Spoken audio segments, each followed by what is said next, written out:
This Sportsnet Central update is presented by Drayton Resort and Casino.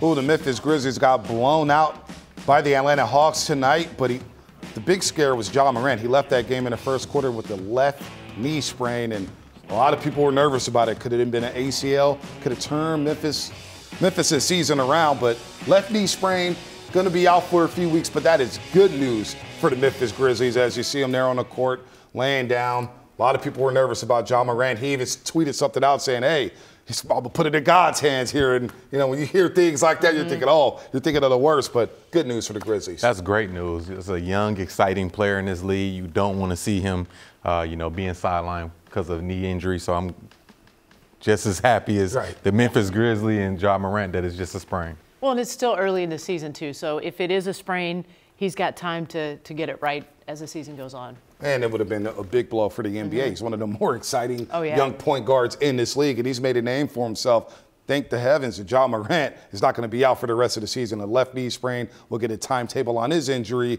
later this weekend, of course. But Jordan Poole, he's a guy who is healthy. He's playing well. That Euro step on Dame Dollar tonight was filthy. That was he nasty. continues to play under control.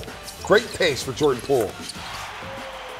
I thought these last two games, he's just been letting the game really come to him. He hasn't been sped up or anything. He's been playing at his pace. That Euro step, like you mentioned, Bonte, that's playing at your pace and understanding that the defense is going to try to cut you off. So he's been playing some great basketball from around the perimeter and getting to the basket.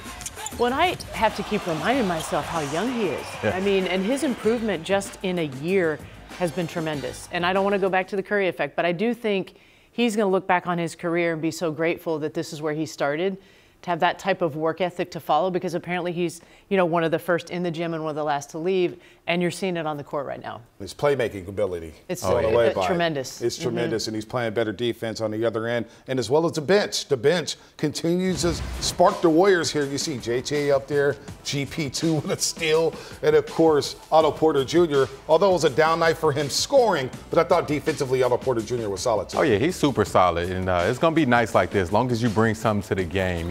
He had opportunity to get some rebounds. He had opportunity to guard those daily backcourt guys. But this bench, like Jen mentioned in the start of the show, these guys are the X factors. They can bring it every single night. The Warriors, it just makes them that much tougher. When you see he's a +8, I mean, it's not that it just wasn't a big scoring game for him, but definitely a game where he was productive. Yeah, Otto Porter Jr. hit 5 threes Sunday against the Raptors. He hit 4 the other night against the Philadelphia 76ers, so he's been solid. And that man, JTA. This is going to be a regular thing. It's a regular thing. Now that he's back in the rotation, Kuminga down in Santa Cruz, so he gets those minutes. And he's just everywhere. GP2 finishing at the rim, showing how tough he is inside the paint. Just an all-around solid night for the bench. I'm going to tell you this. Being a player and being out the rotation, few times in my life, when you get back in there, you're going to seize the moment. You're going to stay. So you're going to make sure that he do all the right things. He's going to play hard, work hard, and that's what JTA brings to this team. So he's not going back. That's his mindset. So you love to see him bringing it consistent every single night. How can they spark Bielitsa? I think what Bielitsa is more matchups for him moving forward. When he does get in the game, I feel like he just needs to knock down open shots and try to defend at a high level.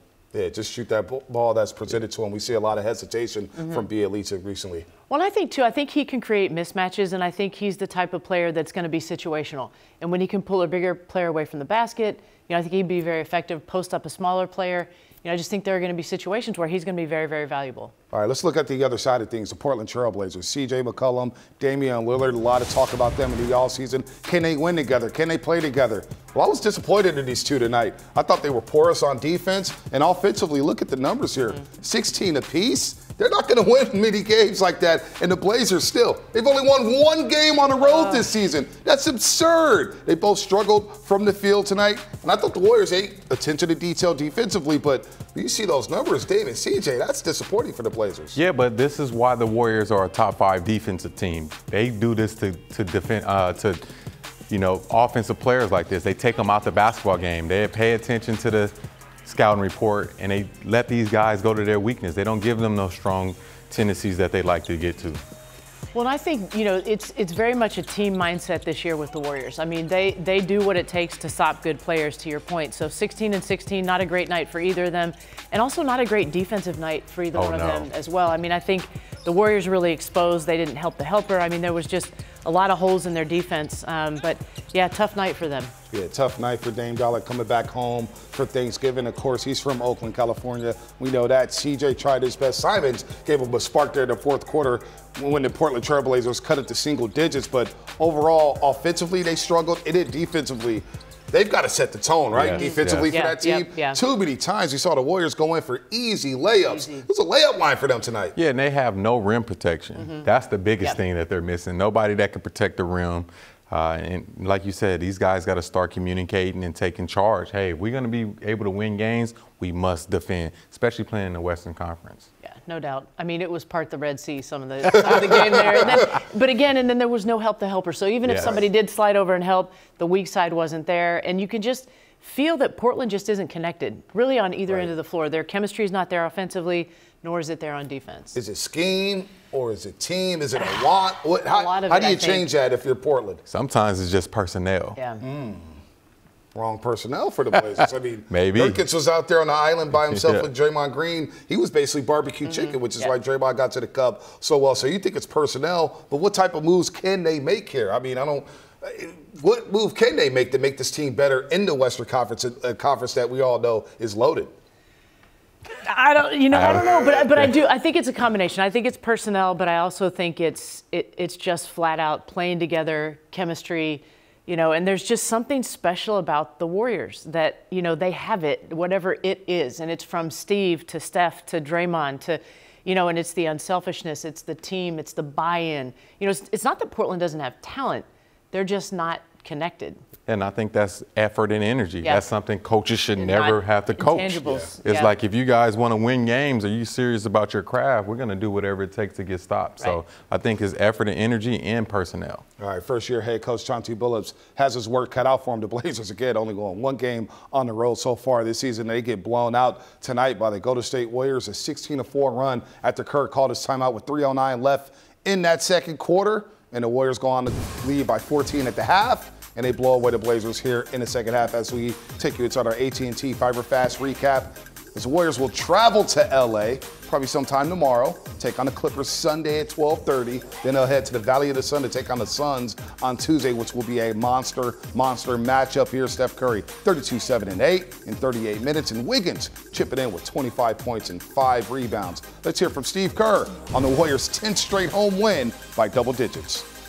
You got to enjoy it, especially, what we've been through the last couple of years. We've had some tough times. So I think our guys are enjoying every bit of it. And as long as they, get ready for the next game and take care of their business, they should enjoy every second of it. Is that about as good as a lot of your pet action, split action, some of that stuff? Is that about as good as it's worked this season consistently?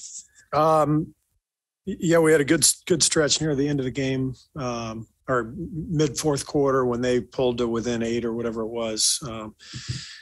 We had a good run the other night against Philly, down the stretch of the game, doing the same. So it's been a good action. Obviously it's tough guarding, Steph off of those splits, and you just got to figure out ways to score, right? when you're struggling a little bit.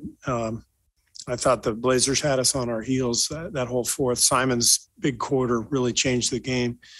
For the most part, we did a really good job defensively, on CJ and Dame, which was a big part of the game plan, of course. But they hung in there and they made us work, and so it's good to see us execute offensively. Clay is out there still, I think, as of like 2 minutes ago. He's sitting on the bench with a towel over his head. Are you seeing how much, maybe during the games he's, this is tough on it? Yeah, I just try to put myself in his shoes. And, the good news is he's nearing the finish line on this, but, he can't help but stop and think about how much he's lost the last couple of years, just on a personal level. He loves the game so much, and not being able to play, not being able to really be a part of the team the way he wants to. It's been pretty emotional for him, and he's a very very human. He's very human. I guess that's what I'm trying to say. Like he's vulnerable. He's emotional. That's what makes him such a beautiful person. I mean, he just cares, and he loves the game, and he loves the work, and he wants to be part of everything. And all that's been ripped away the last 2 years. So there's times where he's been, pretty down. That's the head coach, Steve Kerr, and this is what he's referencing to. Check it out on our Twitter page at NBCS Warriors. He hasn't left the bench since the game ended. He's just chilling. He's hurt. And we saw a lot of shots of him during the game today where he was just kind of tunnel vision. I don't know if we want to call it tunnel vision or if he was staring off in space, but he was just sitting on the bench, not really partaking in timeouts. You could tell it's really hurting him not being out there. And I feel bad for him. We need to hug this guy. It's like, I think in life in general, almost, it's like right when you're on the edge, you're almost ready to give up, is right when you're about ready to go. And I feel like he's at that point of, he's been out for 2 years and this is his life. And it's just a tough spot. Yeah, it's definitely tough. But the bright side, he will be back soon. So he's probably soaking it all up and getting ready for his moment.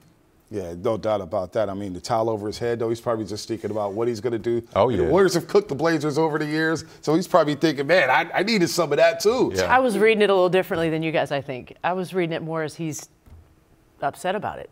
Oh, yeah. Yeah. Okay. Because I know, but I mean that even with the comeback, that it's, I don't know, is he questioning or?